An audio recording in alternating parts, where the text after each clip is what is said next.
Hello and welcome back to Talking Europe. My guest is the Foreign Minister of the Republic of North Macedonia, Bujar Osmani.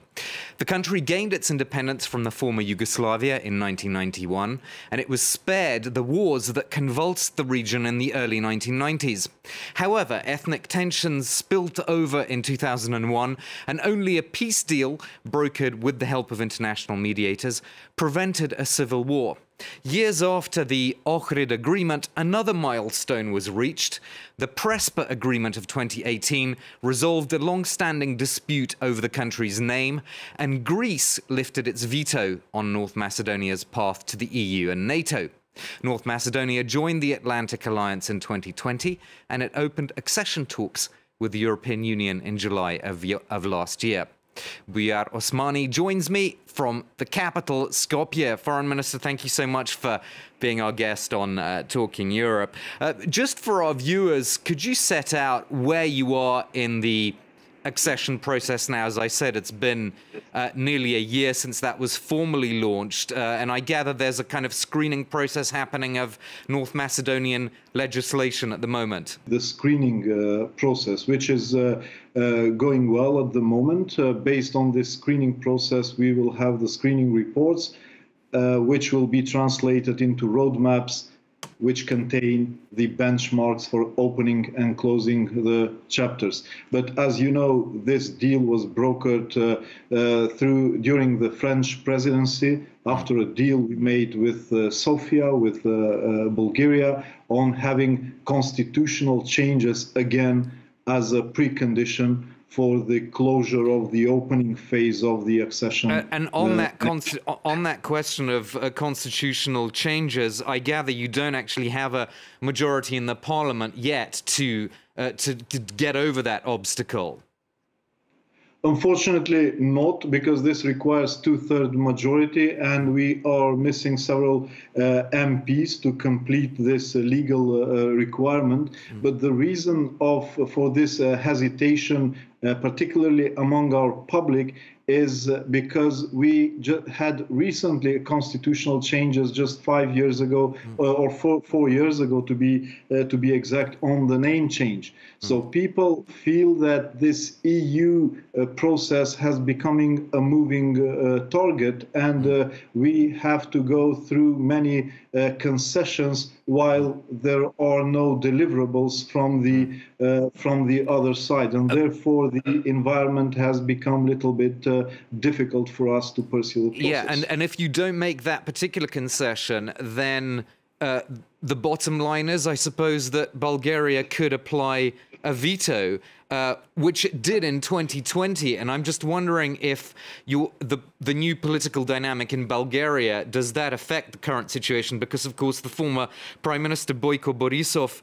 was applying that veto back then, 3 years ago. His party is now back on the political scene in Bulgaria. I would say, from my experience, that more detrimental to our relations and to our EU perspective has been this perpetual election processes in Bulgaria, putting Bulgaria in a position of being in a long pre-election campaign and not having a political government as an interlocutor to establish trust and communication on how to move forward. The Bulgarian parliament has approved the new government, and I'm very optimist that now, with the political government in place, we can open a new chapter, front-loading the positive cooperation and dynamics between our two countries, which certainly will create a conducive environment back home to move on with the constitutional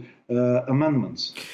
The EU has put a lot of emphasis on reforms in North Macedonia as part of the pre-accession process, and indeed under the pre-accession funding program known as the IPA. The EU said the top priority sectors included democracy and governance and the rule of law and fundamental rights. And yet, in the more recent assessments by, for example, Transparency International, Freedom House, the World Bank, I could mention other bodies, they still mention quite significant problems. For example, Transparency International talks about state capture, corruption in the judiciary, and ineffective public administration. What's your response to those things? Well, I think these assessments are from the past. These are stemming from the EU Commission report of 2016, 2015. The transparency one was from 2022, actually. Sorry to interrupt. Last year, we had a best score in the region in meeting political, economic criteria and in the level of transposition of the EU acquis. North Macedonia, partly by the fact that has been so long in this process, has been a front runner, even comparing to the countries that have launched accession negotiations way back like 10 years ago. But the EU is still insisting on that conditionality, isn't it? Because if you look at the macro financial assistance that it's offering, this 100 million euros, which MEPs have now voted on, it's still saying that that has to go in hand with these reforms in the judiciary, for example. This is the reason why we are insisting to start the accession, to open the clusters of negotiations. And you know that accession negotiations have this overarching chapters, rule of law, chapter 23 and 24, which are opened first and closed last in the process. And these provide the frame through which we will manage to to improve the society and to Europeanize the society. This is a platform which will facilitate our journey toward creating a European society. And this is the reason why we are pushing for opening the clusters as soon as possible.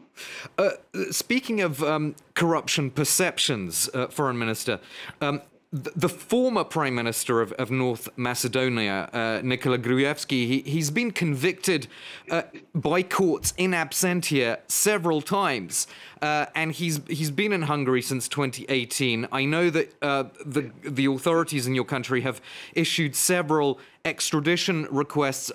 How do you see the future of that process? Always the explanation has been that it's a legal matter and legal institutions and judicial institutions in Hungary are to decide on the fate of this case. We will continue to pursue all legal instruments in order to bring the 4 prime ministers back home to serve his sentence.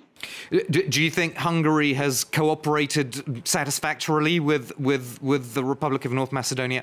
At the level of the judicial institutions and legal institutions, I think yes. So it's a matter for them to decide. It's not something that we can facilitate at diplomatic or political level.